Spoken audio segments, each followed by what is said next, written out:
All right. Okay, we're back. Let's go. Bards, Yep. let's do it. What's the Yep. first For one? Bards. The first one that we have not covered. We only got a few of them. The first one is Hallowing Ballad. Ballet. Ballad. Harrowing Ballad. Ballad. Yep. Yeah, harrowing. I like how Ross did the correction on the word he got right and not the one he got wrong. Oh, You Yeah, said harrowing. It's harrowing. harrowing. My bad. Anyways, it is a second level spell. It's a bonus action. 120-foot range, which is pretty It is. sizable.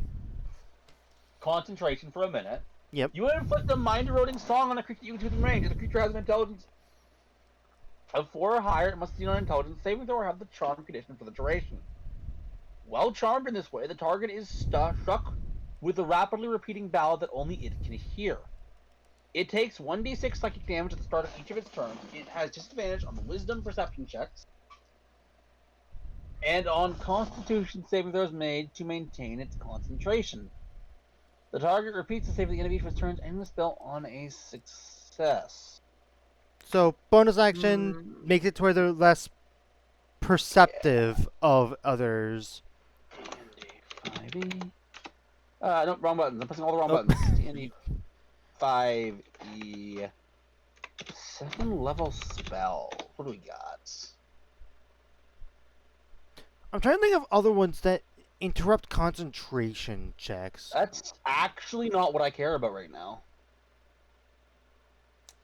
Oh, what are you looking Out of for? daggers. Good example. That is 2d4. Yep.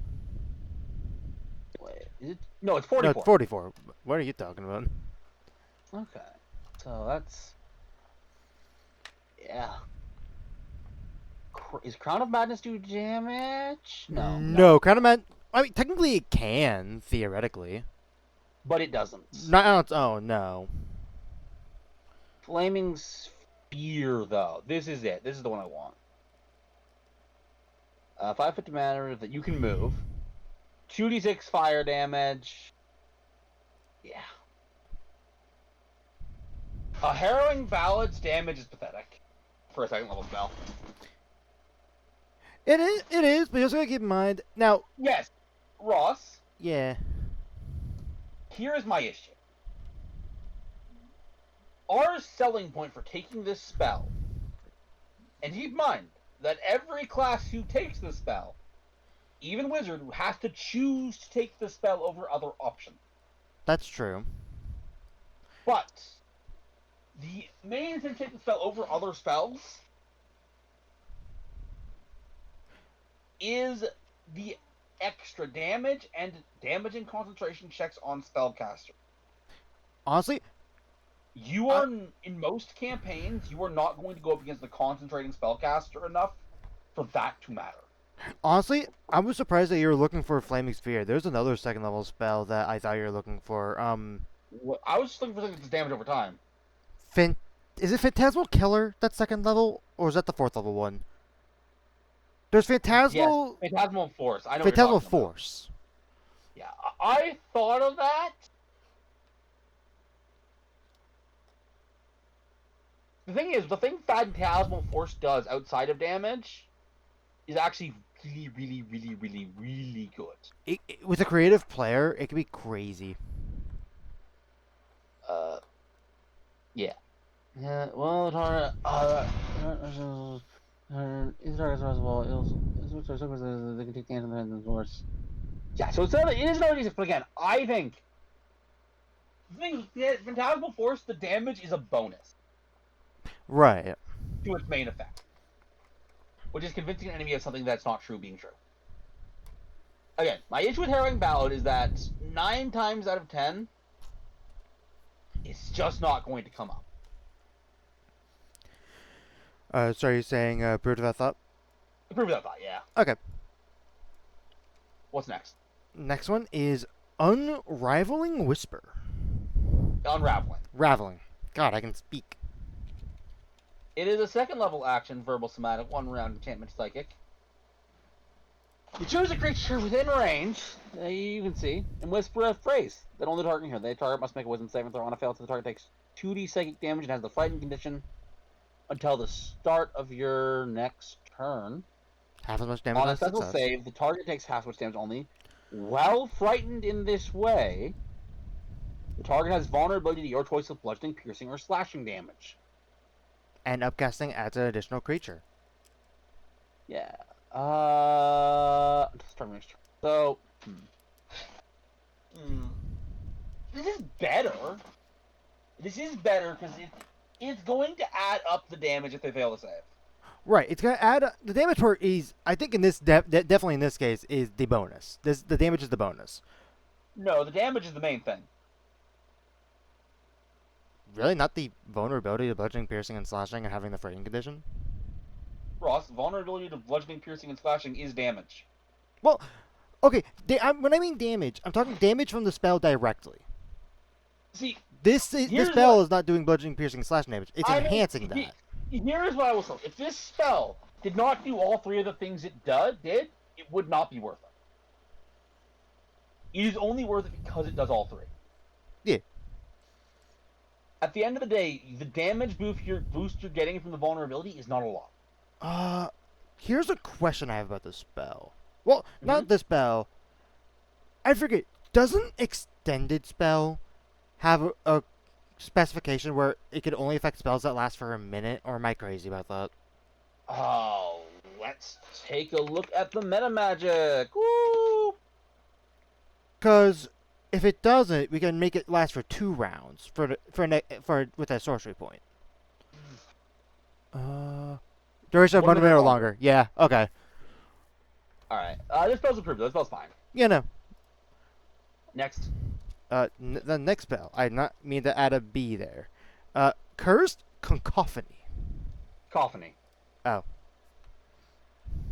Third, one action. It's a ritual. Yep, it's a ritual. You got a material component. It lasts 10 minutes. You are concentrating on it. You focus on a creature that you are familiar with that isn't the same plane of existence as you. The target must make wisdom saving throw or be cursed for the duration. Once the target fails its saving throw, you can't target with the ritual. You can't target it with a ritual casting of this spell for 24 hours. That's interesting. Yeah, it is interesting. Once it fails, you can. Well, cursed target here's on has it on D20 test. Spell with neither advantage nor disadvantage ending. So, this is a once per turn disadvantage on one thing. Ross, help me out here. When would you want to cast this as a ritual?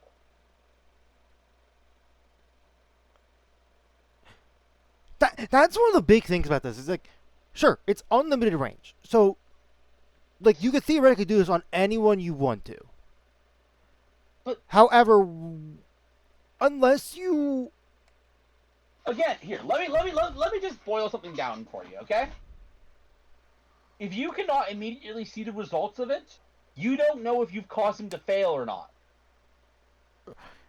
Because disadvantage is disadvantage. They could make their check and still.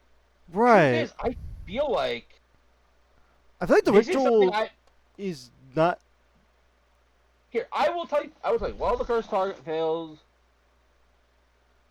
Oh no, it's not 1% at disadvantage. They have disadvantage, but the first time they fail, they can repeat the save. Oh, they just have disadvantage on all D20 tests, but once they fail something, they will. Yeah. Okay. They get a chance to repeat the save. So here's what I'm gonna say to that. This is a combat spell. Is what this is. Just think about it for a second. This is very powerful one too. You cast this on somebody in a fight, and then they have to then all their. It's like, is it? Here's something. That's rough. Here's something that's also interesting about this. The fact that this could potentially be this might theoretically only affect one die roll. Like let's say I cast this on a dragon, for example. They already use their breath and they're going for attacks. Their first attack roll, it fails, they immediately get a save. Because this doesn't do it at the end of each of their turns. It's just whenever they fail. Right. Well, the first time the target fails during their turn, so during a turn. That means, so that means that only once per turn can they actually do it. Right. Nice. Can we, at the very least, we can both agree that I have no clue why the ritual tag is here. No, That but I don't understand that. No one expected that for me to remove it. Right, there's no reason to remove it. It's not like that one spell yeah. from Valdas that was super overpowered. Yeah, I'm going It's to just say weird. approve, and we're going to move on. Yeah, We're going to move on. Yeah, this is weird. Yeah. The next one, which okay, we got two more. The next one we got is Call of the Wild, and I can already bet you it's probably on Druid. Yep.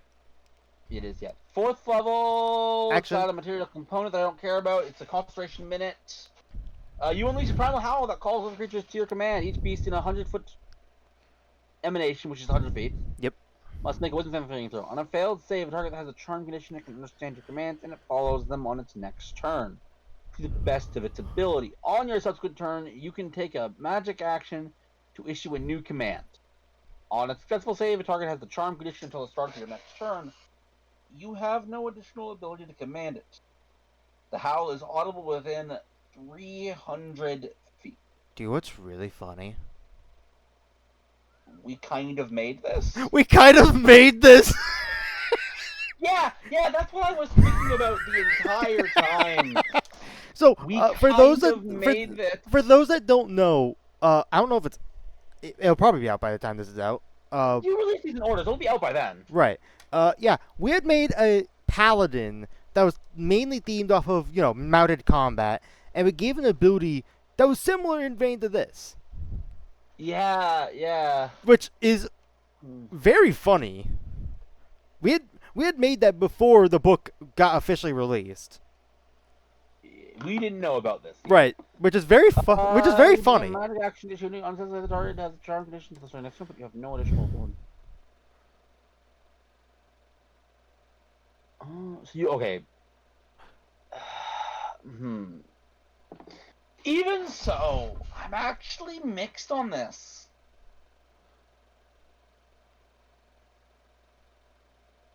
What is causing you to be mixed? The lack of a hard limit.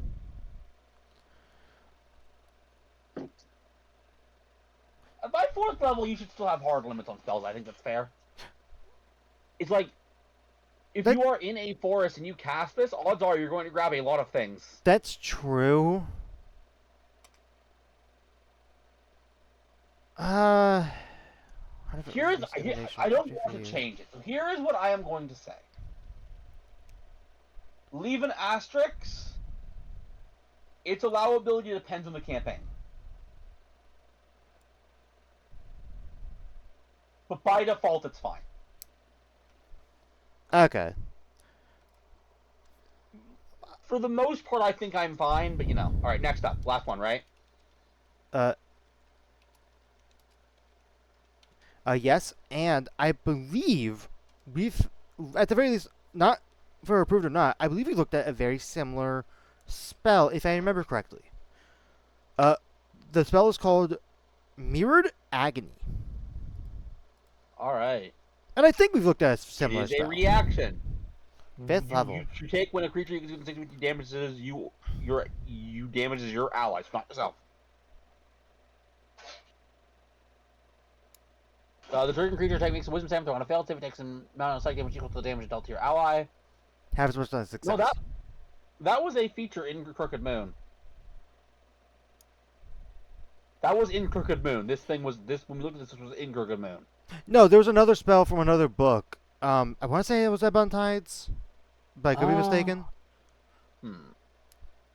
Opinion. 5th level, I'm gonna say it's fine. Yeah, 5th level. Yeah. I think 9 times out of 10, unless it's a pretty nasty creature, I'm not gonna pick to use this spell. Right, The thing I do like about this, though... Yeah. The fact that it says damage and nothing about attacks means this works on spells like Fireball, this works on Dragon's Breath. Correct. Just a good thing to know. Alright, we got to look at the next class. Yep, and the next class we're going to be looking at after a break is going to be... The Sorcerer. Sorcerer. Alright. Yeah, we're going to take a break now. All No right. fanfare, let's get right into Sorcerer. Yep. Back from our blow break, and let's see. What's the first? Our first spell that we have not looked at is a spell called Devil's Due. Alright, this is a first level spell. It has It's a reaction, which you take when a reaction. creature within range takes damage. Material Radius component that we 30 don't feet. care about.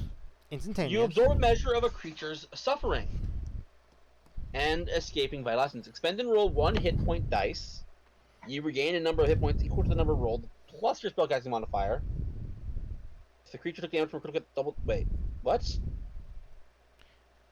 So, reaction, you see someone take damage, you This heal. This is I- this is bad. This is, Here- this is written so bad. Okay, let me be clear. So, as written raw, if you see anybody take damage, you can cast the first level spell just to spend a hit dice. Well, the creature has to be within 30 feet, but yes. Yes. It is you regain. Why? Okay, you absorb a measure of a creature's suffering and... Why is this worse than Cure Wounds? That's the thing, because 2024 Alright, here. also here. tried doing this. Let's take a look at the Sorcerer, Wizard, and... Sorcerer, Warlock, and Wizard hit dice. What are they? For the Sorcerer and The Wizard, Sorcerer- they're Sorcerer, D6s, Wizard, yeah. Yeah, Sorcerer, Wizard, and Warlock, yeah. Warlock are barely better at D8s. Now, if I look at the spell, Cure Wounds... Even 2014, Doesn't matter. Yeah, we'll even look at 2014. But you're right, 2024 is way better as well. It's a D8 plus my spellcasting ability modifier. yeah, no, here's the thing. I am spending hit dice to do Yeah, this. you're spending hit dice and a leveled spell. I think So- 2024 has a spell officially that does something of hit dice as well, like you heal from it. It's again, it's not And it's that like- we're spending 2 resources and our reaction, Yeah, and we have to be within 30 feet of an enemy to even use this. This spell is trash. yeah, Like, okay. no. So, yeah, you regain a number plus your spellcasting mod. Yeah, this is just going to be a worse Cure Wounds. And yeah, you're right. If you are playing the 2024 version, which is this is originally designed for, if you are playing that version, then the Cure Wounds that, in theory, a cleric could cast on you would be Basically, way better. yeah, no, it's And at the higher level, you can expend an additional spell slot or additional hit die. So it's not even... so if a caster quote unquote wanted to, they could upcast this to 9th level to and just spend 9 hit points. I just no. dear But God, then, no matter no. which way you look at it, okay. I acknowledge, and I guess I have to acknowledge, Warlock, Sorcerer, and Wizard do not on their own have means of getting Cure Wounds and Healing Word. Right, they have very little healing options in general. But I do not think this spell is worth it, even with that in mind. Yeah, no, hit dice. I think any spell that relies on hit dice, I don't know. It just doesn't vibe with me. Well, let's not spend another second. We got a lot to get through. Approve without thought. Yeah, I approved that thought. Absolutely agreed. There's hard for me to argue for this one. All right, next. Next one we have is Sanguine Secrets. Okay, so this is a second level bonus action spell. Divination, duration 1 A round. drop of blood, which the spell... What a redundant! What an utterly redundant material component to attach which the spell consumes, which means I have to actually care about it. A little blood, a prick from my finger. Boop. Okay. I mean, that's the issue. It's like the worst I can say is DM is, okay, you take a single point of damage. Right. It's like, yeah, in what universe would I ever... What a redundant. It's redundant. Why would you say which the spell consumes? Okay, great, I lost that drop of blood. Where am I? Woo. Unless I'm playing a bloody autonome, I'm not gonna struggle to get a drop of blood. Well, let's see what the spell that Okay. costs our blood do. You've drawn through knowledge through the power of blood about a creature you can see within range. You learn the target species, Species type, okay, and creature hit type. points, and conditions Its affecting current. it. Wait, You all of that? you also You also can learn it has any of the following, and if so, what they are: vulnerability, resist. This is too much for a second level spell bonus action. additionally the next ability check It's or just check attack or roll. attack roll you make against the target before the end of your turn has advantage. Oh, Here, look at these comments. This is why they gave it to Warlock, even if we are the only fighting. I felt like this wouldn't help enough to be worth it. So, blah, blah, blah. So yeah, I think this spell might be too good. This one's rough. This one is rough. Ugh. here's what I would change. Okay. Simply put, first off, the last Perkins Day. I feel like that's fine. Make it to where this the last part. Yeah. yeah, that last part I have no issue with it.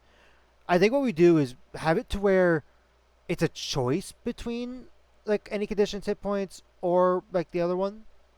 Honestly, yes. That is exactly. Choose between them. You pick. You pick which one you want. I will say, you get the target species and creature type for free. But everything else, hit points, conditions affecting it. Yeah. On hit Yeah. points. Hit points. I'll give you hit points for free. Okay. And conditions. So just. No. I think. No, yeah, I think no. Hit points, conditions, and vulnerability, resistance, immunity. Or yeah, you have to pick basically. Moving on. Conditions. Vulnerable. I'm just gonna put vulnerable. Yep. A vulnerable.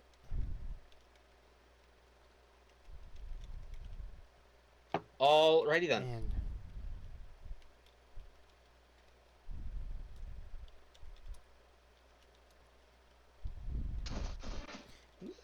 Actually, Sorry, I'm a slow typer. Alright. The next spell we have is yep. Vial of the Reaper? Veil. Veil. My bad.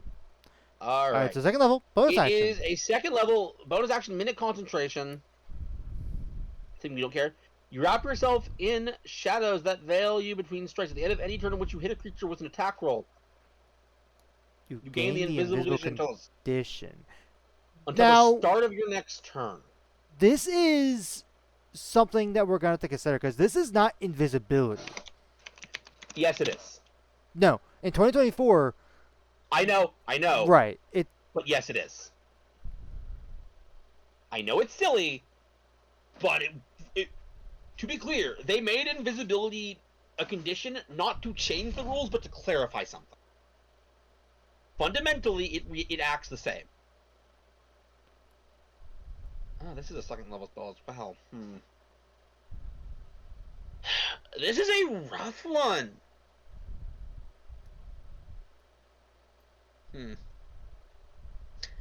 I think we need to up it to third level. Why are you thinking upping it?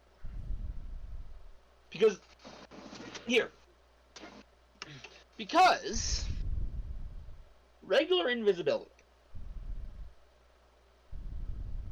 Oh, this is just you though. Yeah, this is Never all. mind. It This can be is. second. It can be second level. It can be second level. I was like, it's only us. We're cutting the time So- down by 59 Okay, seconds. who gets- So Ranger Sorcerer's not going to get much use of this. Well, maybe. Most sorcerers.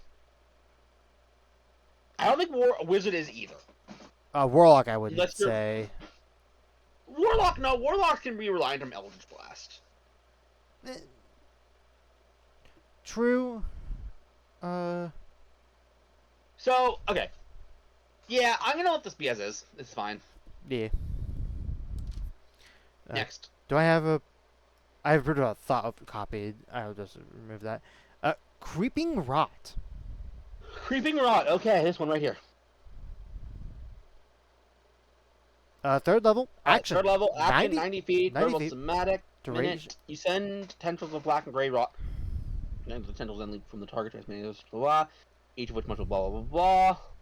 A target can be creature or blah, blah, blah, blah. In either case, each can be target, blah, blah, blah, blah. Okay, what does it do? A target that is a creature must make a con save. On a failed save, 3d8 necrotic damage has the poison condition. On a successful save, it takes half much damage. A creature poisons when each of its turns to poison creature. Okay, this is fairly basic. So it's a spell that does sort of area effect damage over time? Yeah, it's fine. Sort of. Yeah. I'm gonna just allow this one. I'm not gonna think too hard about it. Yeah. Next. The next one is Misting or yeah, not misting. Mist of Morning. All right. It is a third level action. Concentration 10 minutes. Material I don't care about. Okay. 60 blah, 20 minutes. You summon a thin mist that saps joy and vigor. Each creature in the mist when it appears, or when it moves into the mist for time, first time or ends its turn. That is evil. Must succeed on a charisma saving throw, or be filled with. If a creature's speed is halved, and it subtracts 1d8 from all of its damage rolls. Yeah, well, I'll allow it. It's fine. What's nice about that, the fact that it includes all damage rolls means this works if it's, let's say, a dragon. Like a breath attack. Correct. Which I think is cool. Next spell. Shadow Drain. Alright, where is it? Shadow Drain. The very next one, okay. Let's see. So Third action, minute. concentration. Self. Activate the concept itself through the shadows, nearby creatures, and blah blah blah. When you cast this spell, you can designate creatures to be effective whenever you or any creatures blah blah blah. That's one animation. And creature must make a charisma saving throw. On a failed save, the creature takes 2d6 necrotic and has disadvantage on sack rolls and ability checks. On a successful save, the creature takes half as much damage. This is boring. This is just another variant approved? of Spirit Guardians. Yeah. Approved, we'll move on. Yep. Next one is Buried Alive. Alright, we're at fourth level finally. Action, Material I don't care instantaneous. about. You send your enemies to the graves, even if they aren't dead. A creature that you can see within range that is standing on the ground must make a strength save on a failed save. The ground opens and follows the target, bringing it up, blah, blah, blah. The target has total cover, and is trinketed one, and you can't breathe. On a successful save, the target has the prone condition, and its speed is 0 until the end. That is... No. Even a fourth level... No. What? That... Reducing their speed to 0, even on a successful save, is insane to me. What this guarantees is if you cast this spell, you will at least have advantage on this enemy for 2 rounds, even if they make the save. With melee attacks. By using its action. A buried creature can, on assess, it digs. On success, it digs 5 feet closer. If it succeeds by 5 or more, it reaches the surface. When the creature reaches the surface, it exits the ground with the prone condition. Yeah, the dark moxies don't stand though if it's in. Yeah. This spell needs to be overhauled, unfortunately. Here's the thing as well. Mm-hmm. Am I crazy? Or wasn't there a Buried Alive spell in Valdas? There's a vanilla spell that's very, very, very similar to this. Oh, is there? Yes. But it's not nearly as insane. I don't remember what level it is off the top of my head. Or what it's called. It's basically like you encase them in ice or something. Oh, Rhythm's something ice? Like it's like that breath where they make a where they make a con save or they frozen in ice? Rhythm's ice. It's Binding Ice, I think. Rhythm's Binding Ice 5e. Let's take a look at this baby right here. Rhymes Binding Ice. Rhyme. It is second level. That was 3d8 cold damage. Yeah, correct. This is the spell I was thinking of. Thank you. This spell is definitely better, but... It is also a single target, whereas that one's an area of effect. Yeah. See, we're in an interesting position, Ross. I think I have to ban this. Because the only changes that I can actually make that I would be happy with would just make this Rhymes Binding Ice. I would say, because I'm pretty sure that. What was your opinion on the Valdas one? I Like, don't remember it. Again, Ross, the entire reason I have you write these things down Right, I'm just is saying, because like, I have no capacity to retain them. well, that's what I was gonna say. I don't know if we should take time right now to look at what our opinion of the other book was. Unless you think I should, Again, and I can pull it I up, mean, but I don't know how much not time it's gonna now, take. but if you can bring that up later, I might read it. For now, I'm just gonna spells ban. Move on. Yeah. Next one. Murder of Crows. All right. AKA, just a flock of crows just material. flew into the video. Summon and unleash your murder of the crows. If you're blah blah blah. Makes it a 6 fails. Has a blind condition on a successful save. It takes half much damage. Only a blind creature can reach the save at the end of each turn. Yeah, this is fine. Doesn't do anything crazy. Group blind could be fun. Actually, we can change something right here. Change something right here. Huh? The effect also ends if the creature regains any hit points. That's lame. 4th level spell. No. What? Wait. You gotta make the save.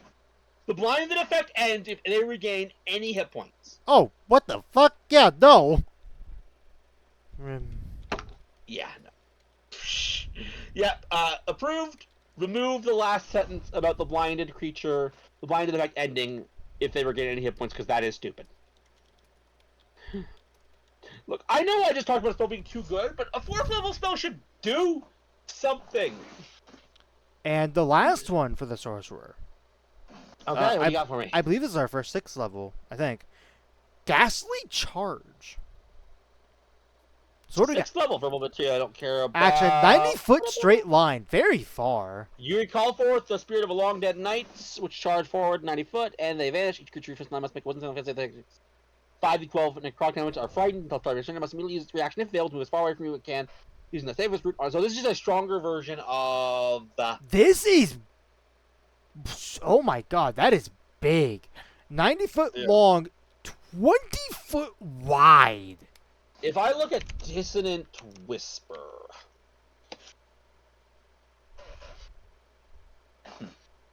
Yeah, by the way, this spell's fine. I just want to look at something. Yeah, this spell's fine.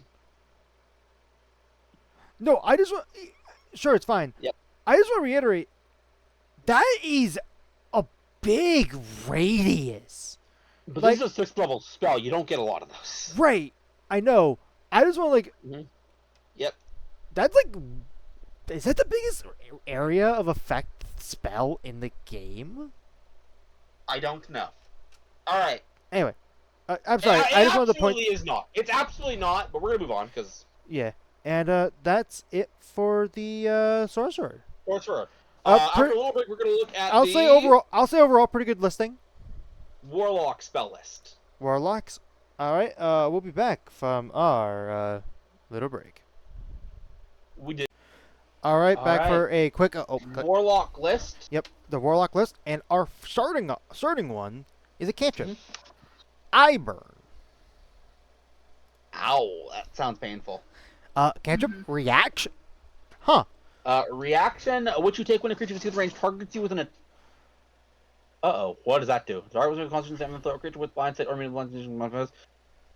On a failed save, the target has the blind condition until the end of the on a successful save. It must subtract 1d4 from the triggering attack roll. No, not on a cantrip. The Yeah, target so against you casting spells for 24 hours. My first thought was, okay, Also, I want to point out something. If you have immunity, if you have blind sight, immunity to the blinding condition, you succeed automatically, but you still have to detract 1d4 from the triggering attack roll. yeah, I don't like that. I don't like the secondary bit, but also, this did get me thinking about it. There are actually no official reaction cantrips.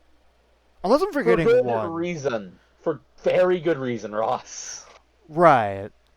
Anyways, the real issue here is not that it's a reaction. Honestly, giving someone, I would say, for the attack, basically giving someone disadvantage on the attack against you potentially on a failed save, honestly is not bad for a cantrip. I would allow it.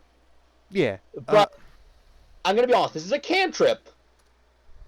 If they succeed to save, They minus 1d4, which that part is dumb. no. My ruling: if they succeed to Oh. save, nothing happens. Yeah. Also, what is this? The target automatically seals anything against you or subsequent casting of the spell for 24 hours. So you're putting. Yeah, no, that part could also get removed. It's stupid. So just everything except for until end of turn. Just take that out, and the spell's fine. So save. And removed blind and true sight parts. Alright. What? No, I didn't. I never said that. Yeah, he never said that. Wait, I thought you were saying Everything after end of the turn is gone. Oh, my bad. I misheard you. What did you think I said? Hard saying it's Ross, please. Hey. Alright. We have our next spell. Alright, we're not gonna find out what he thought I said. Okay. First, it's a first level. Hungering Blade. I've actually taken a look at this. That is the right naming. Alright, it's a first level bonus action self. Lasts a minute. You imbue a weapon you're holding on or your unarmed strikes with Ravenous Energy. For the duration, when you hit a creature with attack using the empowered weapon or unarmed strike for the first time on a turn, the target takes necrotic damage with your spellcasting ability modifier and you gain a number of temporary hit points equal to necrotic damage dealt. Wait. So the most this is ever gonna... Yeah. The most the most that it's is gonna do is weak. 5. That is weak! Well, here's the thing you gotta consider. Because I know that you're getting your own damage on top of that. I know that. well, no, that's not what I was gonna say. Mm-hmm. This is a weird combination of divine favor and heroism. Except you're not. Yeah, let's... I have issues with this spell, but let's start with Divine Favor. We'll look at the 2014 version for my own sanity.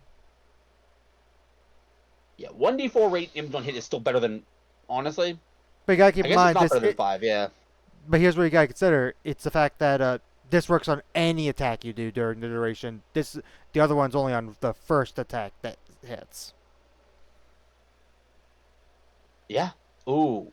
Good point, Ross. Yeah, that's actually a really good point. Now that you've... And then the other part, the reason why I'm mentioning the heroism is you're not getting the frightened part of it, but you are getting that you would get the temporary hit points.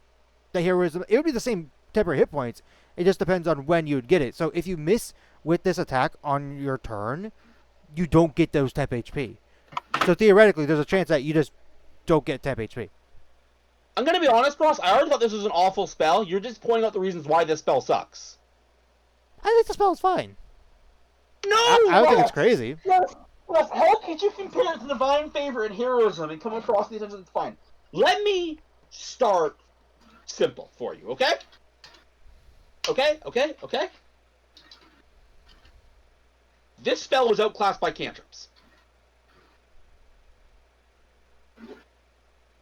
Your Booming Blades, your Green Flame Blade, your, those cantrips outclass the spell. And Okay. you might tell me, but the temporary hit points. Well, I was actually gonna bring up. Okay. I was gonna bring up something as well. Mhm. Not looking at the cantrip part, but going back to divine favor and heroism. The reason why I still think the spell is fine, even with those two as a comparison, this, unlike those two spells, doesn't require concentration. I don't care. Fair. Here, Ross. Here, let me make a point here. I am spending a first level spell slot, any bonus action on my turn, that could be used elsewise. Again, Again, let's assume we're a warlock just for heck of it. we could use Or that for any hex. guy. Yeah, exactly. We could use it for Hunter's Mark. Apparently Ranger. I didn't realize Ranger got those.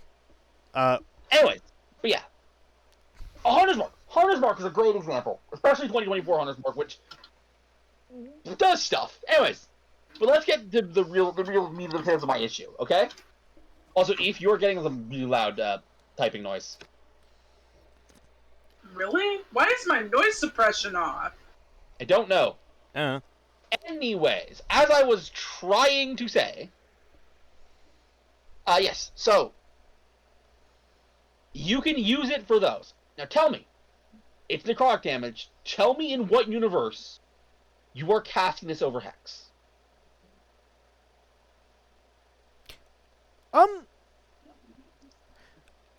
I think it would be the case of I want to do extra damage, but I also want a little bit of extra survivability. Sure. Let's say in theory, or let's say we have a capped out modifier. 5 temporary hit points isn't a lot.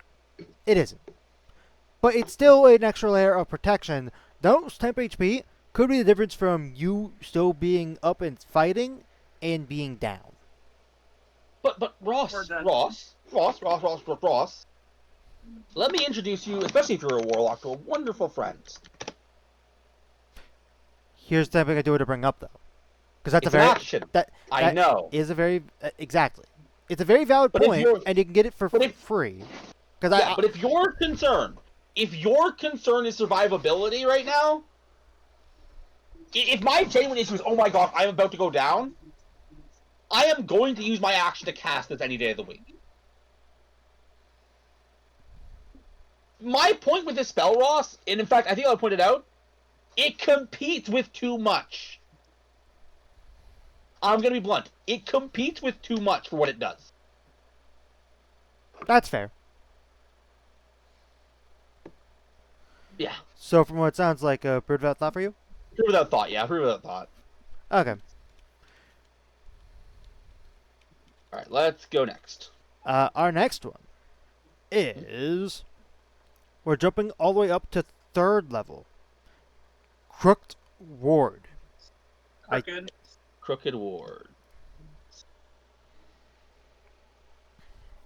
Concentration, 3rd level. Action. Third level concentration, Touch. material component, verbal somatic, touch, abjuration, would save, frightened. Duration 10 Touching a minutes. mobile surface. And mark a symbol that causes items to be invisible, 30 blah blah.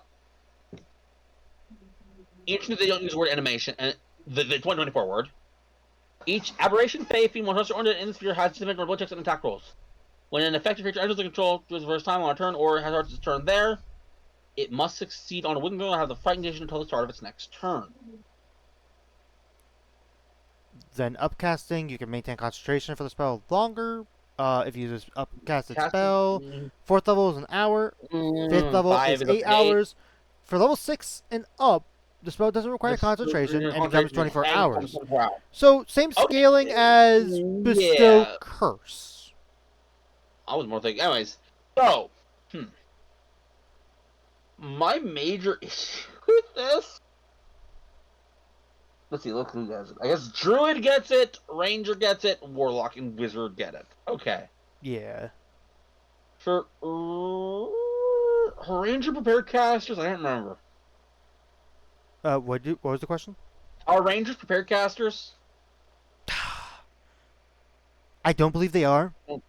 I know Right, Paladin so- is for Cleric, but I can never remember if I know Druid is. I can never remember if Yeah. Ranger is. So I am not going to completely admonish the spell. I don't think the spell is bad. However, if you are not a prepared caster, I think it takes up a slot. What I mean by this is, if you don't know that you're going to be dealing with these types of monsters more frequently than any other, and admittedly, it is a large list. It is a good. If you look at the monsters, like types, But yeah, but let's just go beyond that. right? If you are not dealing with these things, if you are going into a bandit camp, and not like the bandit camp I'm doing, filled with undead, like, a genuine, real, Right. honest to goodness bandit camp. Right. Normally, that's gonna be mostly humanoids. Maybe you'll have the occasional beast. Maybe. Yeah, 100%. You're fighting goblins, you're fighting gnolls. Actually, no, gnolls are, I think, 24 considered fiends. But anyways, my point in all this is, if you are not, and this is not a damnation on this spell, to be clear, the spell is actually pretty cool. Right. I will say, there is some uncertainty about, raw, the fear effect would be on yourself, on the caster. Rye, I think it should be on the spot you created. Right. But that is, again, that's a minor nitpick. But I have to just acknowledge, I don't think in most campaigns This will always be I would useful. take this spell. I would level up into this spell as a wizard, or take the spell as a warlock or a ranger. A druid, this is great. Yeah. Because Honestly, druids get the change spells and stuff. honestly, that's the exact same thought process as I have for the spell Knock. I love Knock. Knock can be very handy. It's really hard for me to pick it up for something that might not happen in like 5 sessions. So, I feel it's not, because it's a risky spell. I mean, it is also risky. Anyways, but that's what that one. Approved. Approved. I just wanted to keep that out there. One more And- spell, yes? Just double checking. Yep, it is Isolation. We're casting 2020. 3rd level. Okay. 3rd level, minute action, material I don't care about, blah blah blah. One creature you can see the range, you know, wasn't saving throw or have its mind shrouded in dread for total for the duration. All other creatures have the invisible condition towards the target, which just means they can't see them. Even through Which the blind target sight, can't see. true Even with sight, blind or sight, such true sight, or magic as such see as invisibility. Whoa. Okay. At this point, why even say it's invisibility? Just say that they cannot perceive them through any means. The target can't. And the target can't perceive other creatures with any of its other senses. Yeah. Wait, why yeah. include that both? Yeah. The I mean, Ross, the reason it's come, you can smell things that are invisible. The target moves around other creatures or otherwise rationalizes not moving because it's occupied by them, such as perceiving a door as closed or as a wall, if another creature is standing in the way. Okay. The target still feels pain but can't identify the source of any injury caused by another creature. They The repeat target the save repeats at the the end of its each of its turns. turns. Spell ending on ending itself the on a spell. success. Okay. So here is the deal with this spell. I am approving it. Okay. But, for those of you watching at home, your DM might not. And it is not a balance issue so much as a, how am I supposed to run this issue? So, Ross, Yes. we haven't done this in a while, and this is a short segment. I got a game for you. All right. We haven't done a game in a while. Yep. Okay, I'm ready. Got my What gamer. makes this spell difficult to run?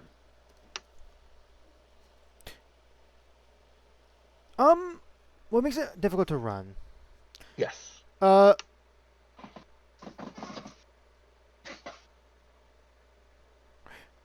think my first thought would be how the whatever you cast this on would react in this scenario. Could you go more in detail, please? Like, let's say you guys are in like an actual arena fight or like a dungeon Yep. or something. They It doesn't matter clearly what. see you, but you cast a spell on them and they fail to save. Yeah. They would attempt to try to run forward. Like, let's say you were standing right in front of it. No, they wouldn't.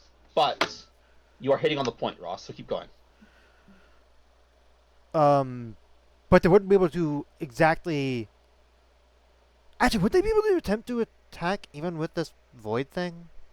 See what I'm talking about? Let me get you the actual answer. So first off, this spell should be reworded, because by making the invisible condition all this jazz, they're adding some mechanical stuff that just messes with the intent of the spell, and they have to then write around. This is an enchantment spell. This is a charm effect. Right. You are making them incapable of comprehending that anyone else is near them. what this actually means and how you'd actually. Oh, hi, Neil. Oh, hey Dale, welcome to a brief We're Prove It Not. we're looking over some D&D stuff, we but were then we'll almost maybe do done. something else. Yeah. Gotcha. All right. So yes. Yeah. So what this actually means, is they can't attack them. I see. Because they can't understand that anyone was ever in the room with them. Like that concept just becomes incomprehensible. But again, how do you run that as a DM? What knowledge can the enemy act on? Yeah, no, Right? that'd be really hard to figure out. I think I have explained how I would do it. It would basically be, they would realize their brain is being woozied, but they won't remember where anyone was. Like you'll So it's have not a like sort it's of not- amnesia yeah. effect in a Yeah. way. So it's not like they'll run around and attack, but they could try and do other things. Anyways, again, this spell is approved, but ask your DM if you're not me, if you're not one of my players. Right. Ask your That DM is- if you're not you. Always, yeah. Ask your DM. And yep, that's the last spell for Warlock. All right. Uh, The next We're gonna one take a we little- are looking at. we're gonna take a break, and we're gonna look gonna at be Druid. Looks like Druid. yeah, Druid. Yeah, we'll be back. All right, we're skipping out on the other spells because apparently we already covered them. Looking, We covered all the spells. and now we have the feats. And Oh. you wanted to bring up something. Yes. Can add the following benefit to feat. Ability score increases, blah, blah, blah, blah. So, yes. So when it comes to feats, for the origin feats, it doesn't matter. As a reminder, we still run by 2014 rules, and Yep. we are converting all of these as we needed to 2014. So a question we're going to have to ask when we get to the general feats, of which there are only 2, thankfully. Here, let me look at like one as an example. Is should they keep their ability score increase, or would that be too much? Right. We won't know until we get there, and again, there's only 2 of them, so I'm not too worried, but let's just get through these fast. Yep. So the So first we one. start with altars. You have been changed through magic, science, or a volatile blend of the 2. You have latent physical augmentation of your choice from the options below. The augmentation is obvious, such as with stitches, grafts, or other creatures' body parts or implants, unless disguised. Okay. That's neat flavoring. So what do we got? So- Actually, I have issue with this. Before Oh? we can get to what this actually does. Yeah, you heard me. I have issue. The augmentation is obvious, unless disguised. But no explanation on what the process to disguise is. So that means it just makes it irrelevant. Because I can just always say, I disguise. There needs to be a disguise kit DC on here. I was gonna say, how Again, hard would I it be don't know. to hide the? Let's say It's not- for the. Ross. Oh. It's not a balance. It's not a question of how hard it would be in lore. It's a why are you making the distinction type of thing. Fair enough. Anyways, I don't know whether it should be obvious or not until I've actually read what these do.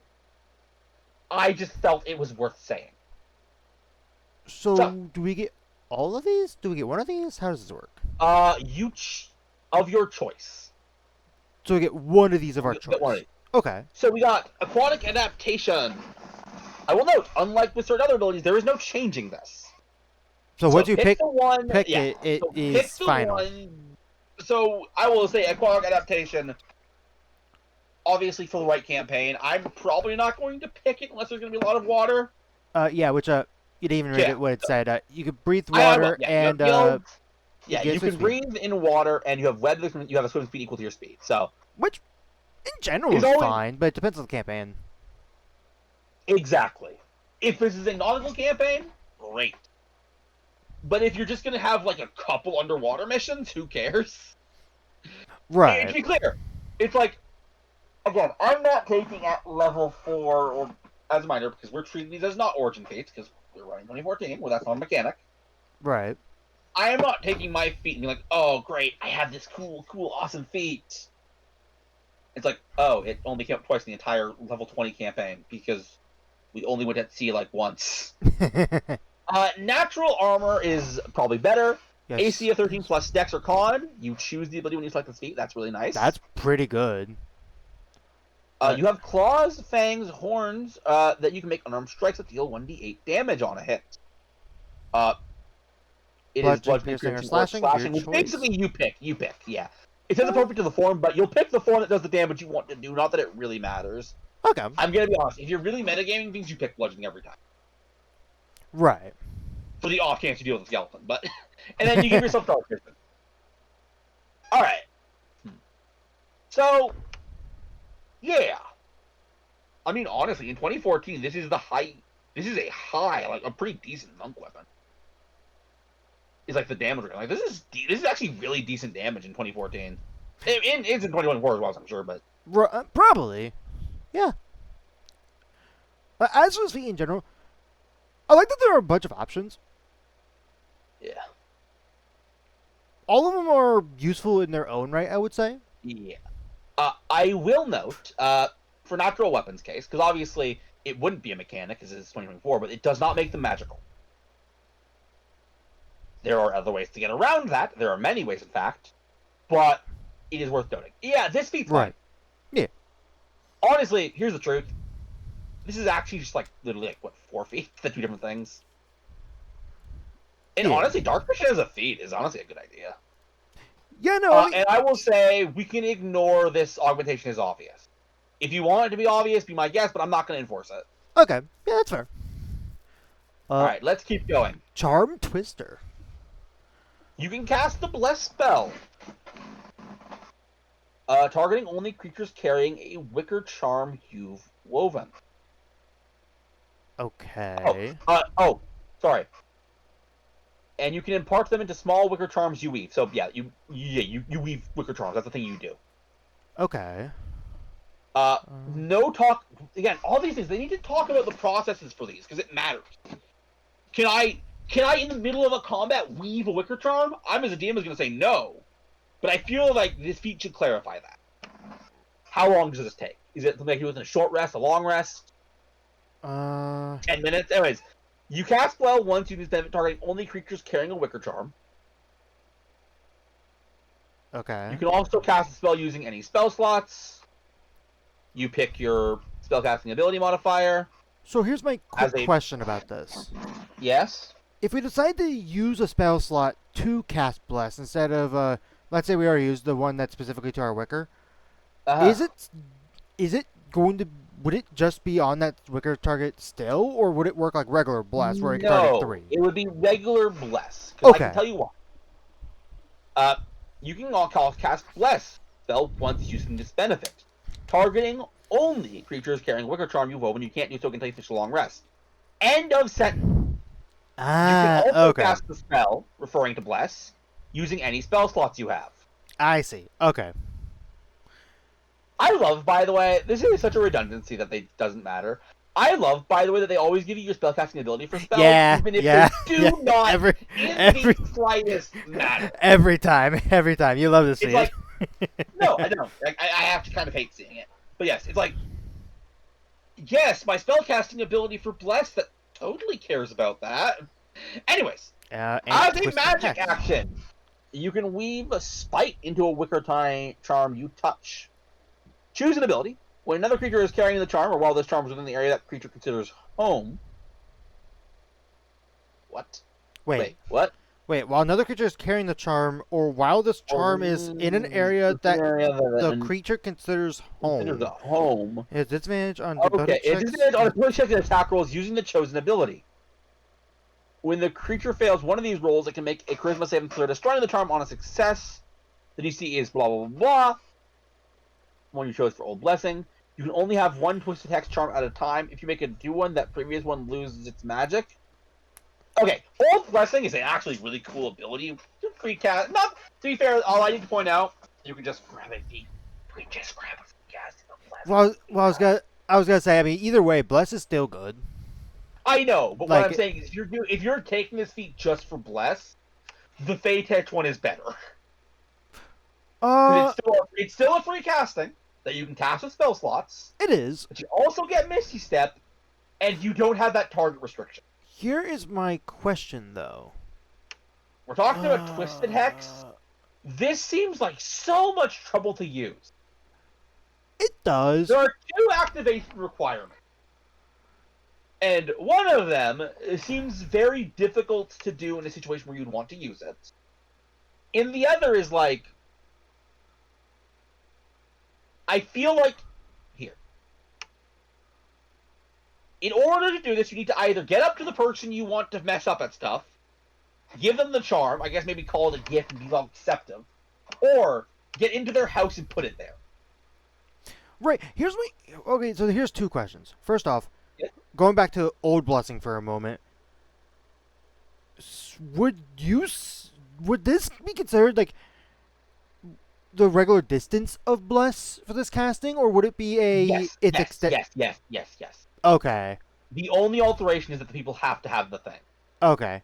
And then the second thing, what is it considered when a creature is carrying the charm? Like, let's say I am a rogue, or maybe a ranger. Let's say I'm a ranger. I And believe somehow it I'm able to, like- on their person.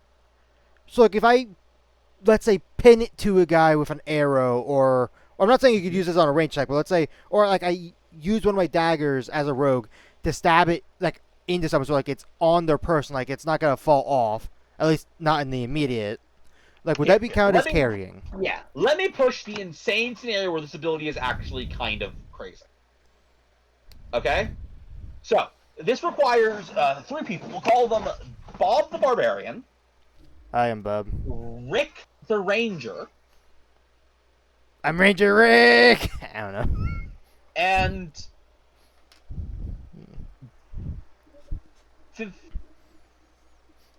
Fiona the Fighter. I'm going to be honest, Fiona being a fighter does not matter. Okay. The Barbarian matters for this scenario, and the Ranger the Fighter does not, because I'll be honest, anyone can do what we're about to have happen. Okay. So, alright. So, you're fighting a bad guy. Remember, I'm a bad guy.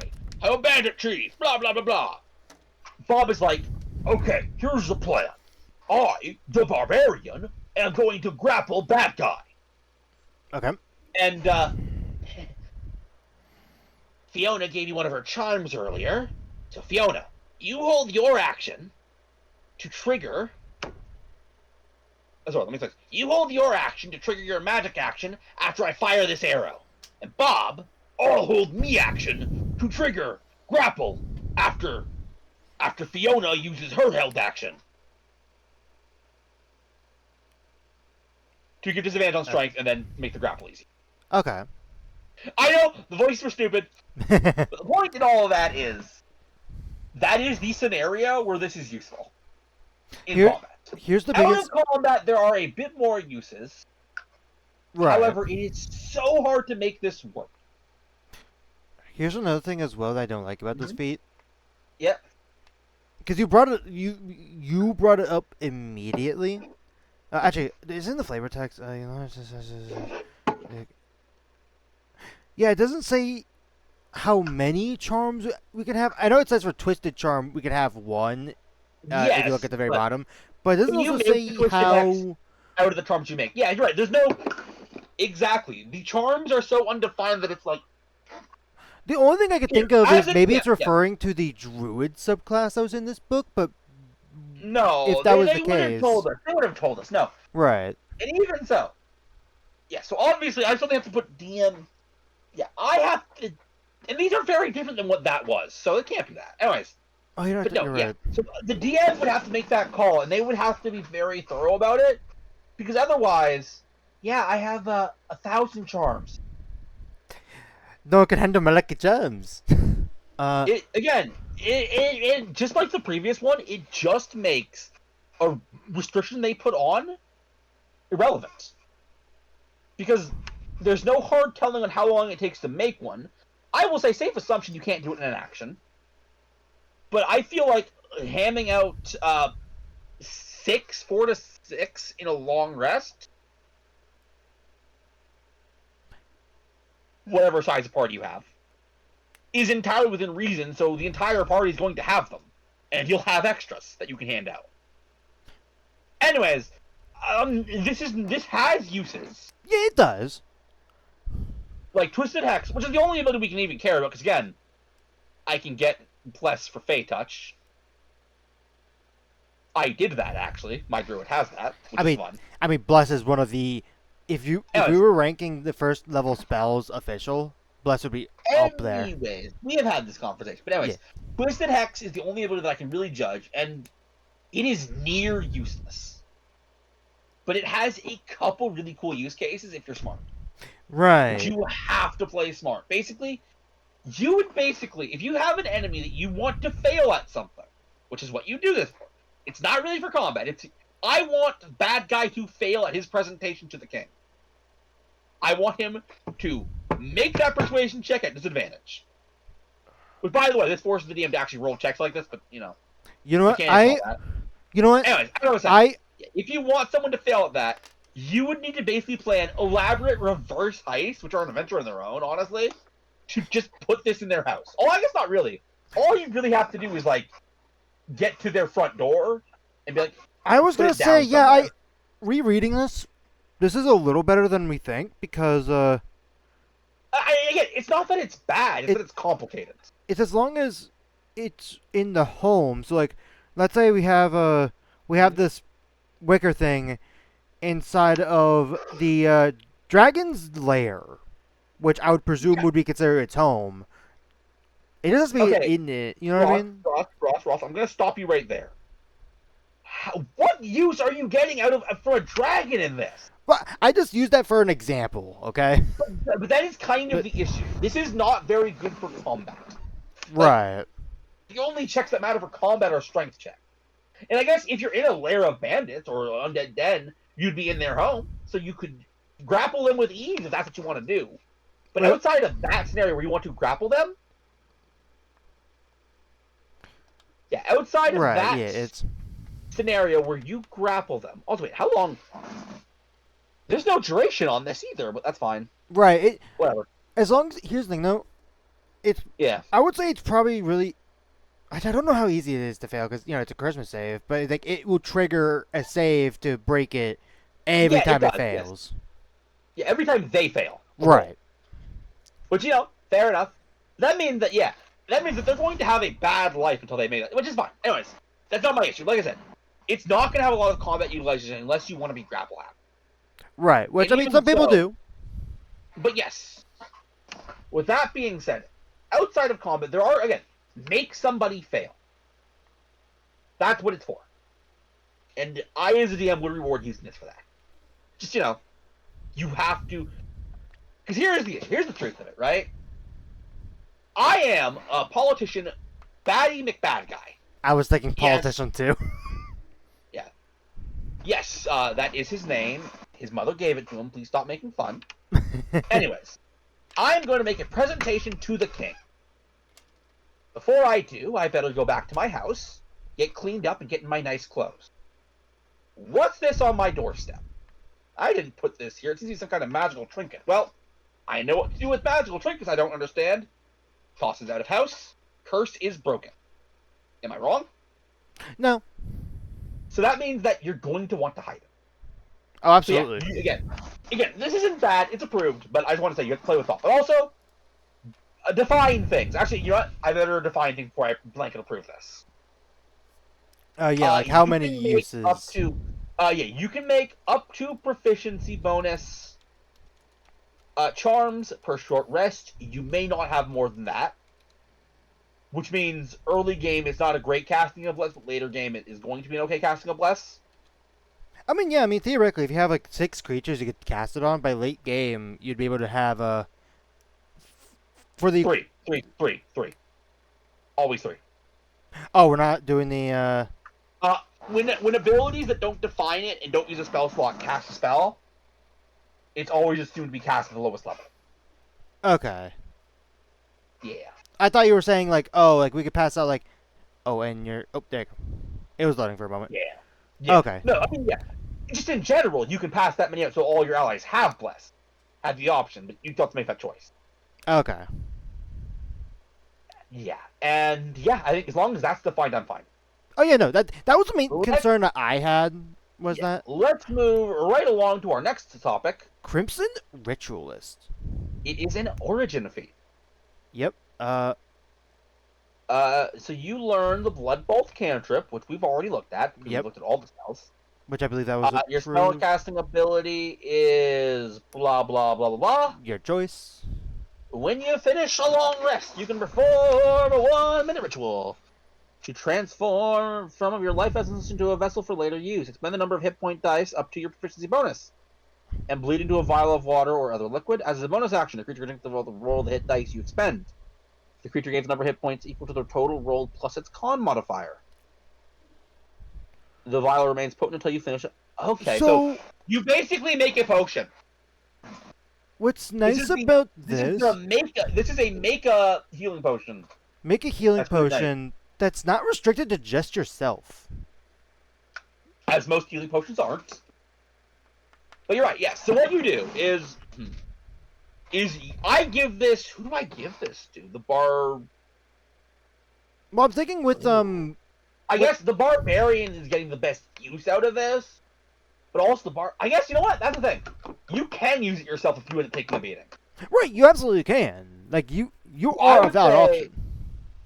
Do I have Do you dump everything into this? I think yeah, you dump everything into this. No, you don't. Well, you still have can't. dice. It'd have to be. You can only do it up to your proficiency bonus. So, Good point. But yeah, the barbarian so dumps. at most it would be 6, Yeah, the barbarian dumps 6 hit dice into this. and give it to the Someone wizard. gets That's hurt. that. I mean, That give it is to good whoever- healing. Honestly, I don't think you give it to the wizard. You give it. You give it to who gets the most benefit from it. Right. Here. Let's roll 6d12 right now. Roll 6d12. 62 hit points. Keep in mind that was a very high roll. You see, like how high those rolls were. Let's do another one. Still, this is like really good for like healing as a bonus action. This is insane. Oh yeah, no, absolutely. This is a again, not bad. This feat. I actually really like it. Right. This Yeah. No. is This a is, completely turn the fight around amount of healing. it is.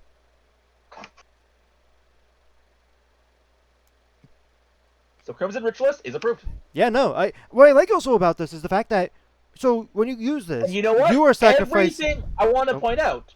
Look how everything is defined. Yes. When I finish a long rest, 1-minute ritual. Expend the number of hit point dice up to my proficiency bonus. Everything's defined. It even makes sure I have to have a vial of liquid. Actually, here's my question. Not about this, but it's more mechanical based. Because we get hit dice back, a half our hit dice back on a long rest. Does the regaining of hit point the hit points regaining happens at the end of the long rest, correct? Not like Correct, during yes. it. Okay, so like you can't be like, oh, I want to use this, but I have like no hit dice left, like that. Which here's the big thing I like about this. Mhm.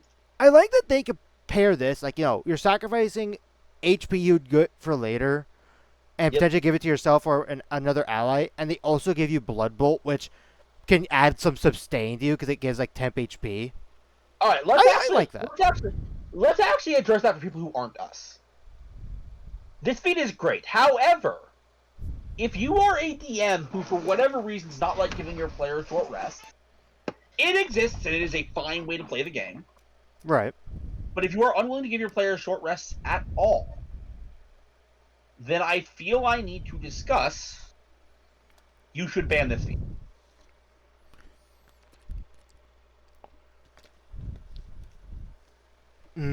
Like, straight up, if that is your playstyle. It's not our playstyle, so we're playing with it. Let's Right. give Yeah. everybody this feat. Woo, woo, woo. But if it is your playstyle, if you, like, run no to nothing short rest game where it's, like, especially a meat grinder like that, which, again, people enjoy. I don't. But if you do run that, this feat breaks everything. Right. Because it's like a whole extra. It is basically getting a crazy amount of healing for no cost. Right. If you are short rest happy, this feat's great because obviously that matters all of a sudden. Anyways, let's keep going. Cult Initiate. Woo! Cult Initiate. What do we got? So, 2 cantrips You from the learn Warlock 2 list. cantrips of your choice from the Warlock spell list. So, Eldritch Blast. I'm joking. We've talked about Eldritch Blast. It's not actually that great, but whatever. Actually, here, you know what? Let's take a look. Let's take a look at the Warlock cantrip list for a second. Just the vanilla one, not even the one in this book. Right. Let's take a quick look. So, cantrip. Oh wait, no, I want the spell list. Sorry, I meant the spell list. Oops. Spell. So, I mean, the first one that I think of is, Yeah. of course, Eldritch Blast. Even though you and I differ on the opinions on it. Let's see. So, I don't think Eldritch Blast is a great cantrip for anyone who isn't a Warlock. But we get Eldritch Blast. We get having Mage Hand. Having Mage. I know other people can get Mage Hand, but like Mind Sliver is great. Mind Sliver. Dead can be fun. True Strike is amazing, as everybody knows. Keep in mind, Pleeps is talking about the 2014 True Strike, not 2024. That was a joke. Anyways, so we get two cantrips. Which, hey, cantrips are nice. Here's the deal. Let's be real here. Getting 2 of any cantrip from any list is gonna be nice, even if you don't like anything. Let's get a first level spell from the Warlock spell list. Wait a second. Oh, Wait a second. So, Pleeps, I just realized what this is. Yeah. Mm-hmm. There's no need to add this. Yeah. This is in the game. This is in the game. Here's the thing. I understand why they created this because, Pleeps, No, it doesn't make sense. Well, it doesn't make sense. Actually, Pleeps, it does for one simple reason. Mm-hmm. For 2024, which keep in mind, this was meant for. It's supposed to be backwards compatible. I say this is safe. Yeah. The 2024 players are supposed to have access to Magic Initiate. But yeah, Magic Initiate Warlock doesn't exist in 2024. But it does in 2014. Yeah, it does in 2014, which is legal. Right. So basically, this is useless at a table. I mean, if you want Warlock or Magic Initiate, but with a cooler name. Yeah, I will say. Well, I can't believe we're taking this seriously, but you're right. It is just Magic Initiate Warlock. Is it really? Does 2024 have the other Magic Initiates, by the way? Yes, it specifically. Actually, no. Maybe I should double check that because I know for the Bard Magical Secrets, it's you can only get Wizard, Druid, Magic and Cleric. Initiate. There is. Let's see. So I got on roll 20 here. You gain the following 2 cantrips. Right. Yeah. Cleric, Wizard. So yeah, I guess it's not. Yeah. No Warlock, no Sorcerer. Those 2 don't exist. That's evil, but again, you can technically just use the. Well, okay, so. But it's practically the same thing. So yeah. So I guess what we're asking here is, do I, in our 2014 games, approve Magic Initiate Warlock, Ross? as a character, going to be as a character that's literally using Magic Initiate Warlock right now for one of the campaigns. Ross, but I haven't approved it. Do we need to add a new tier of useless? No, we don't. Not useless, pointless. No, Okay. Cult Initiate gets the weirdest approved without thought I have ever given. I guess credit where credit is due, because I have to acknowledge, if you are playing 2024 and using the rules as written. Oh yeah, if it's 2024, then yes, this is the purpose. Then even though there's supposed to be backwards compatibility, new stuff is supposed to supplant old stuff, meaning the new Magic Initiate replaces the old Magic Initiate, blah blah blah blah blah. So this is not pointlessly written, but we are playing 2014, and I am going to be honest, even if we were playing 2024, I would allow the usage of the old Magic Initiate because I think this is stupid. Agreed. But it's not. But this serves your purpose as giving Magic Initiate Warlock back. Yeah, woohoo. If you wanted it. But I will also state, if that is a thing you as a DM wanted to do, you did not need a third-party book to tell you could do so. Yeah, no, that part might have been very redundant. So yeah, approved without thought for the stupidest of reasons. Maybe the dumbest reasons that we've ever given, honestly. Yeah. Or needed to, or I don't know how to word it. Anyway, I was reading like, oh, cool, it gives a character. Like, wait, that's just level. That's all it is. Yep. It's just magic in this shit. Moving right on. Dread speech. Okay. As a bonus action, you speak magical words to force creature to make a whiz save. A single target. Intelligence, wisdom, or charisma modifier. On a failed, they're frightened. Okay. You can use this benefit safely once, and you regain the ability to do so when you finish your long rest. You can use it again before resting, but you take 1d6 necrotic damage which can't be reduced or prevented in any way. Okay. So this is bonus action frightened, but you're going to probably hurt yourself to use it too much. Okay. And then the You shredded get face. Bane.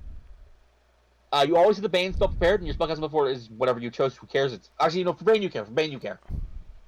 You can cast it once, and you get the ability to cast it for blah. You can also use it. Yep.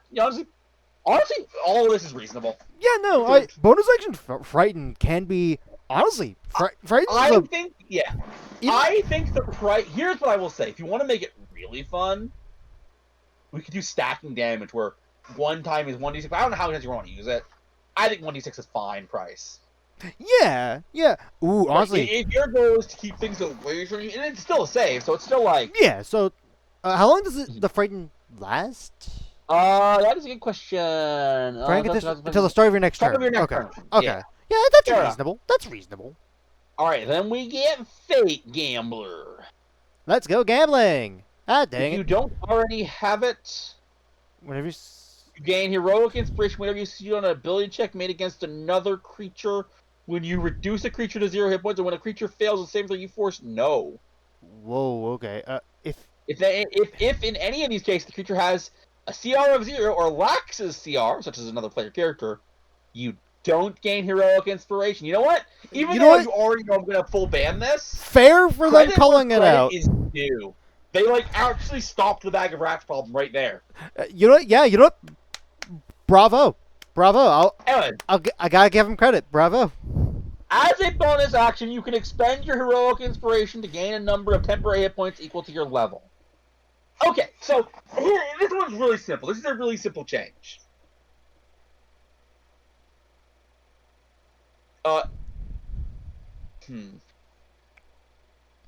Okay, yes. So, if you do one of those things, you are able to, as a bonus action, gain a number of temporary hit points equal to your level. At which point the resource is used up, and you have to do one of those things again. Okay. Approved. Another option. Changed Yeah. from gaining. A use of win big instead of heroic inspiration. Wait, what? Like if you just change the wording to use of win big, From it's use. then it works the way I said. Right. When you're done writing that, let me know, and I'll move on to the next thing. Get big. You. Can you explain how to word it again? It's basically okay. Here, let me read this with the new wording. If you don't already have it, you gain a use of win big. Whenever you succeed on an ability check made against another creature, when you reduce a creature to 0 hit points, or when a creature fails a saving throw you force it to make. If in any of these cases the creature has a CR of 0, or lacks a CR, such as another player character, you don't gain a use of win big. As a bonus action, you can expend your use of win big to gain a number of temporary hit points equal to your level.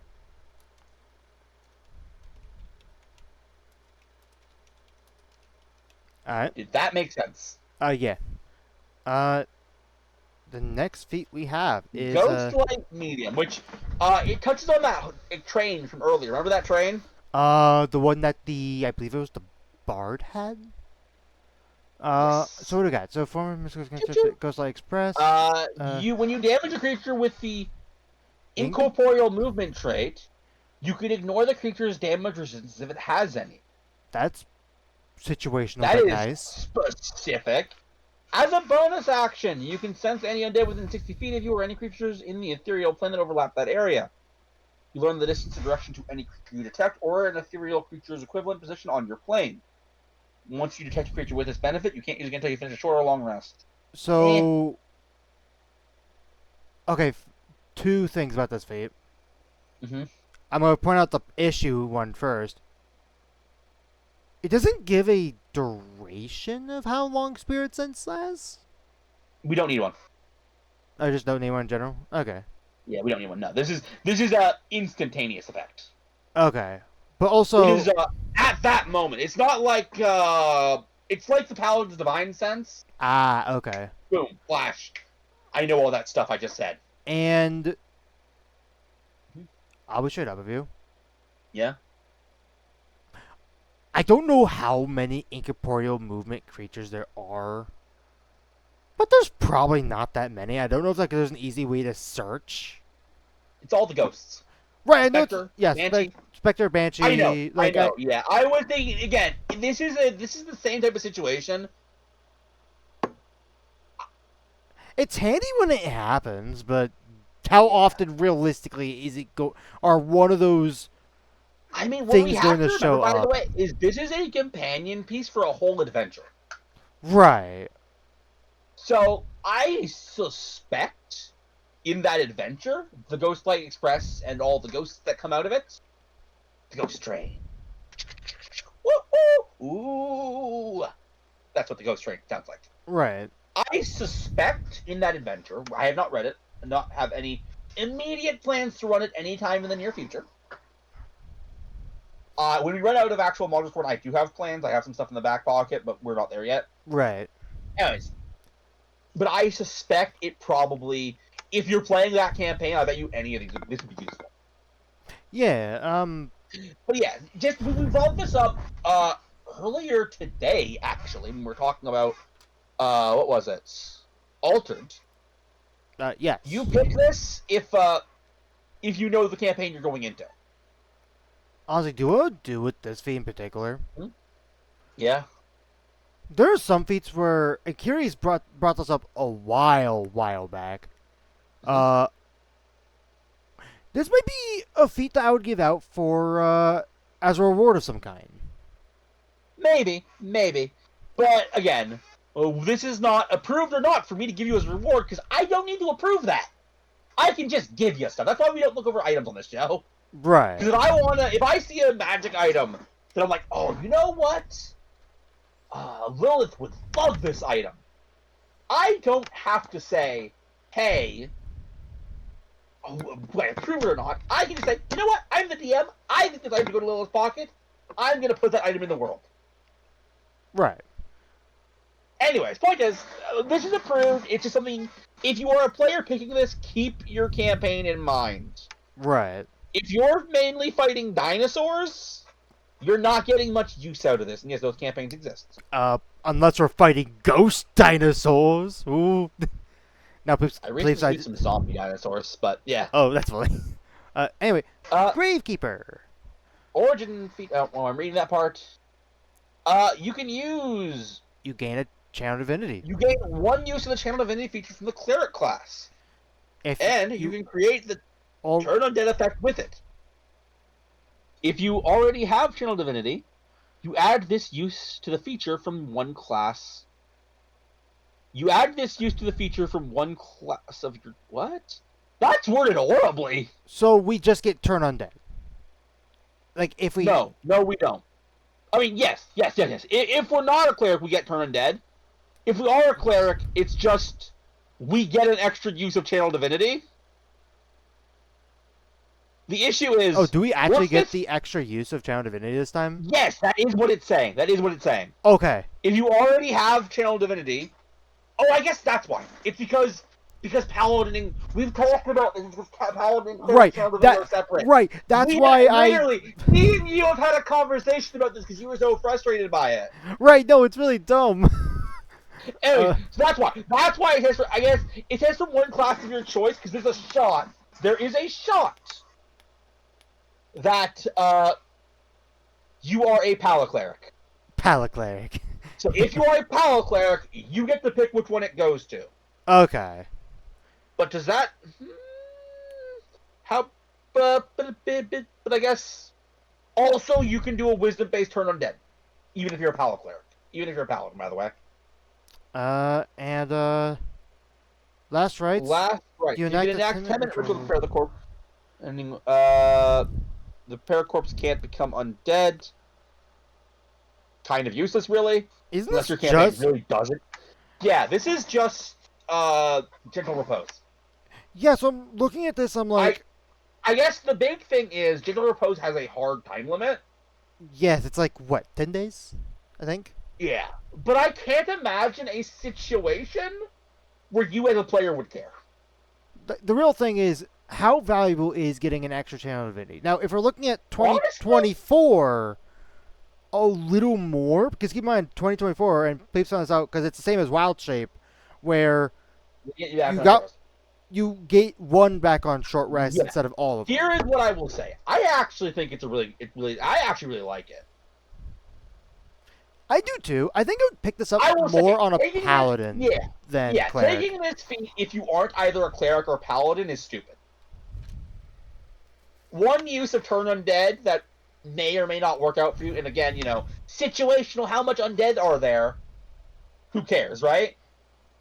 But an extra channel divinity if you are a paladin or a cleric could be huge. And again, we have talked about this because it had come up. I don't remember what we were covering, but inapproved or not, it had come up. It had come up that paladin and cleric channel divinity usages are considered separate.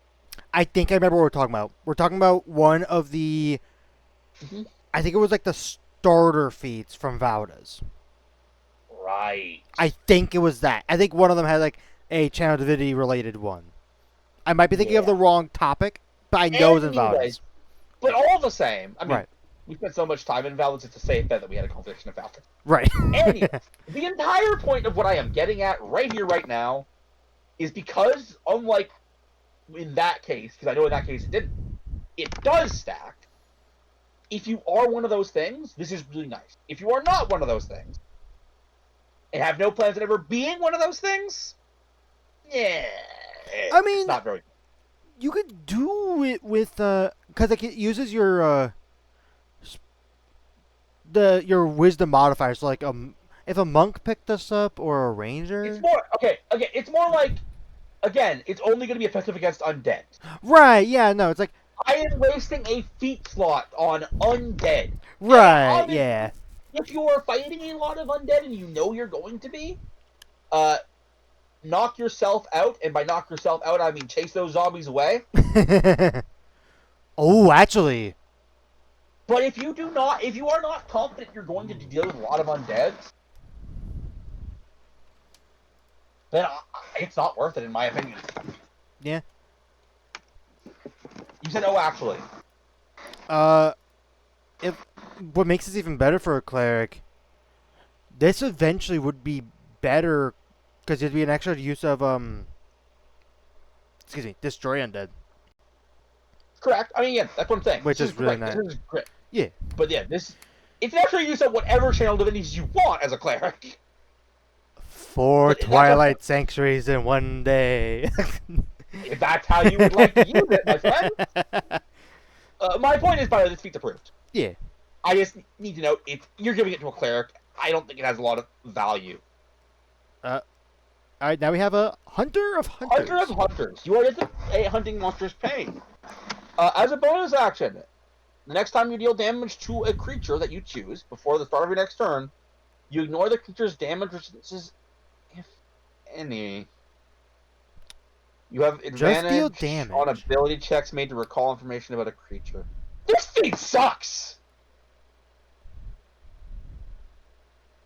Sorry. Please forgive me for a second. Whether we're talking about 2014 or 2024 design philosophy, most marshals, by a decent point in the game where they're dealing with resistances, have magic items. Usually. I bring this up to say Right, normally that it they will have go... means of whether it's the 2024 force damage philosophy or the 2014 magic weapons philosophy, they bypass most resistances. Right. And when it comes to magic people, they usually have enough elemental damage that if one spell ain't cutting it, Right, they have others in their back pocket, but Yeah. also, Mhm. even if they don't, because I've actually done this with if you remember my Genie Warlock. Correct. There are ways. There are ways around it. There are feats that just do it without action required. Yeah, that's what I was looking at. I'm like, yeah, It's approve neat. without thought. it's A neat. proper, yeah, a good old fashioned proper approve without thought. Next we have Memory Starved. Your mind, blah, blah, blah. Advantage on intelligence investigation checks. Okay. Advantage on saving throws made to avoid or end the charm condition. And to avoid having your memories read or altered. I play an elf. We've talked about this before on the show, but I guess I gotta bring it up again. I'm always squeamish at features that I can get around by just playing an elf. I can get what this does by just playing an elf. Right. So like that's why I'm like looking at like how much do I like having advantage on investigation checks?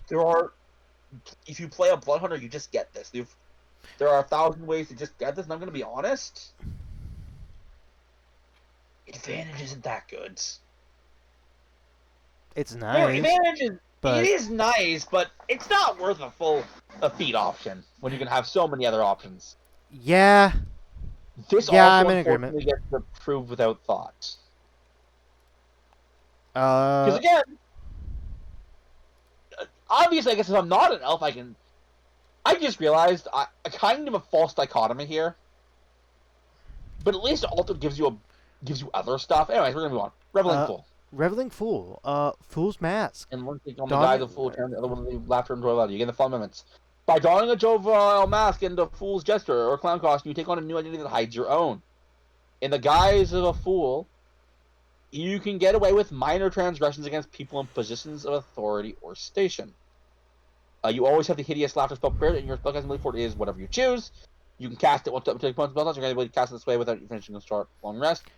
You can also cast a spell using any spell slots you have. I mean, that's always nice. Tiny issue. What is a minor transgression? Like, why? That's not I defined. was about to ask, what would you consider a minor Would it be like a smell my flower? Oh, it just squirts you in the face with water. Like, would that be considered like? I mean, that's not. Let's look at what a party might want. First off, let's keep in mind here. You have to. This feat does not provide it. You have to get the jester costume or clown costume. Right, You gotta find that red. Which, if you have a disguise kit, you technically have it guaranteed. right. You gotta get that red nose on yourself. You have to make it all yourself, which might take a good hour. That maybe. And you're doing this because like, wow, nobody can recognize me. Honk honk. The honk honk was because of the clown nose. Right, yeah. I also squeezed my nose pretty hard when I did that, so I actually heard of it. I've done Anyways. that before on accident. But yeah, you have to make all that effort. So, and you get away with a minor transgression, which generally speaking could be yelling at someone, making fun of someone, calling someone, maybe arguing with someone's choice decisions, maybe a small prank, maybe a minor bit of burglary, like 50 gold pieces worth of burglary. That is such a lot of effort for such a little bit of return. Yeah, and then I mean, Hideous Laughter is a fine spell. Here is the thing. When we talk about this, whenever spells and feats come up, there are ways to get it through other feats. Yeah. That provide me with a little more. Hideous Laughter is enchantment, right? It's Yeah, so enchanted, Fey Touch would apply to it's this. not- It's on the Warlock list, which we were just talking about. True. Point is actually, is it the first level spell? That's It is first level, yeah. Yep. Yeah. So yeah. There are better ways to get the spell, which means I don't care about this. So again, You know what? I just realized why there actually is a minor difference with the Warlock feat. I just realized. what's that? It's the changing. I know. No, not the changing. Although that is another detail. It's the fact that for the Magic Initiate feats for 2014, at the very least, Mhm. you don't get to choose what ability score you use for it. That is true, and that is very nice. Right. but I mean, not it's enough. not gonna make a Not big enough. difference, but I just thought, hey, I would point it out because Alright. someone probably would have pointed it out. Reveling Fool. I'm gonna have to get approved of that thought. Sorry. That's fair. Again, it's not that it's useless. It's just that it's so much effort for what is guaranteed to be a small amount of return. Right. Anyways, back to Unreflected. business. Or reflective. Okay. This is the last one before we get to the complicated stuff. You gain the So following benefits. creatures have disadvantage on wisdom insight, Insight checks checks against made you. against you. Okay. So, you can lie better, which is always nice. And are remarkable. The loss of some parts of yourselves leaves you able to... While you are within a group of at least 2 other creatures of your type, and there are no more than one size large or smaller than you, you can take the hide action creature outside the group, making it a deception check instead of a stealth check, with no need for being behind cover or heavily obscured. If you are ever more than 5 feet from... well, hide this way you are... Oh, okay, this is actually really cool! Okay. This is... So basically, this whole idea is you can blend into a crowd. Yeah. The flavor, honestly, I could take or leave. I think it's stupid. But, you know, flavor's free. You can ignore it. Right. So we are a great liar. Because we got like a stone face. And we just have one of those faces. We just fade into the background, which is great if you're tailing somebody. Honestly, do you know what Or character is also really good to Somebody's have tailing this? you. Yeah. You blending into a crowd, like that's a big thing. Mhm. The fact that just creatures in general have disadvantage on wisdom insight checks. Let's say I'm a bard with also the Yeah, no. actor feat. Oh, yeah, no. Bards love this. Like- That being said, This is neat. as I am like to do, I have some notes. Okay. Do you remember how this book had a bunch of races that were not humanoid? Oh, you're right. If you play them, do not take this feat. Unless the campaign same if is you're- very fortunate. Yeah. I guess you're right. Unless it makes, unless you are going to be among a bunch of innocent versions of them that are just walking around. Like, if it's a Feywild campaign, you could probably get away with taking it as a fairy or a changeling, even though that makes very little sense. You know. Actually, Oh, yeah. Wait a minute. Changelings would be really funny with this. you're right. Mechanically, these don't work for changelings, even though they totally should. Yeah, no. That's actually very funny to think Because about. you're right. I actually think I'm going to house rule it that it will work for changelings. That's 'Cause I fair. think it's stupid that it doesn't. It's very funny though. Because I think for the purpose of this feat, changelings are considered whatever creature they're disguising as. Right, which can they only disguise as more I humanoid only people? humanoid. The point still stands, Right. just because I want it to work on them. Yeah, no. Because I think it is very silly if your entire thing is, oh, I fade into the background. And it's like, even though you look no different than Joe over there, for some reason, They I know can it's tell. you. Yeah, that's silly.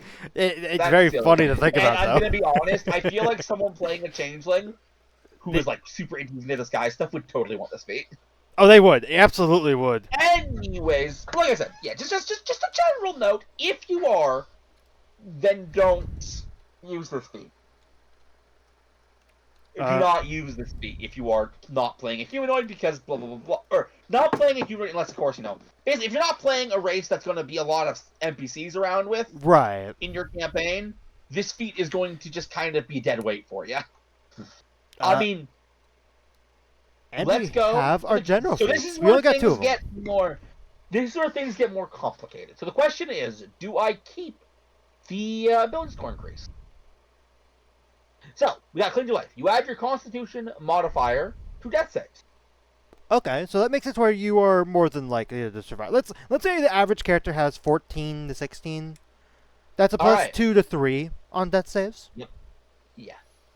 If If an effect would kill you outright without death saving throws, or would reduce you directly to hit points without dealing damage, you are instead reduced to a number of hit points equal to your level once per long rest. that is... So,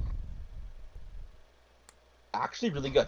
It's really good, but also doesn't happen that often. At least not for our table. I mean, it happens. It came very close to happening, if you don't remember. Oh no, it has gone really Just a close. reminder, the double. There are, again, I'm going to be honest. Being able to add to death saves, I think, is really good in itself. Oh no, that part is really good, and the fact that you So also get a yeah. +1 to that score as well. That's what we're talking here to talk about, isn't it? Do we keep the ASI increase? I say yes. Yep. But again, it would not go against the spirit of the feat to remove it because again, that is just the difference between 2024 and 2014 Right. design plus. But yes, I think that we can keep the con increase. Okay. And yeah, witchcraft. I do want to bring something up because I think this was another conversation we had in Valdas. Thank you for adding the pact magic feature to this. Correct. I It got don't- confusing. I don't remember what it was from Valdas, but they now include that for something. Said spell casting, and we realized that technically they're not the same thing. It's weird. Yeah. Anyway. As you hone your skills over witchcraft and quickly weave magic in times, you need to gain the following. You increase your intelligence, wisdom, or charisma score by 1. Cool. You can use an action to cast a spell that has a casting time of 1 minute. Yeah, I'm fine with that. Once per day. Once per day, just like casting a quicker spell. Honestly, go for it. It's not gonna come up useful too often, but if you have something you want to do, be my guest, friend. Yeah. Right. I'm So I trying to think think of honestly- I'm trying to think of spells that are like 1 minute specifically. That you like really want to. Right. I'm trying In to. a pinch, identify. Identify in a pinch. I know. Yeah, identify would be a good one. Look, if we weren't under time pressure, we could be able to tell. I Right. think I'm this- sure there's more. This is approved, and we'll keep the SI increase. Yeah. That being said, we got one more thing to look at in this book. Yeah. Because for some reason, every book we do comes with one brand new, fancy schmancy Mechanic. new mechanic. Which- It's the Dark Bargain. right. So we will talk more about these at a later date. Yeah, after our little break. But there are a And- couple of these, and I believe these are like an option. But yeah, and the question is, it is a question of are we keeping the mechanic and are we keeping these specific dark bargains? We will discuss that when we see you next time. Yep. Thank you guys for watching. As always, stay tuned for more.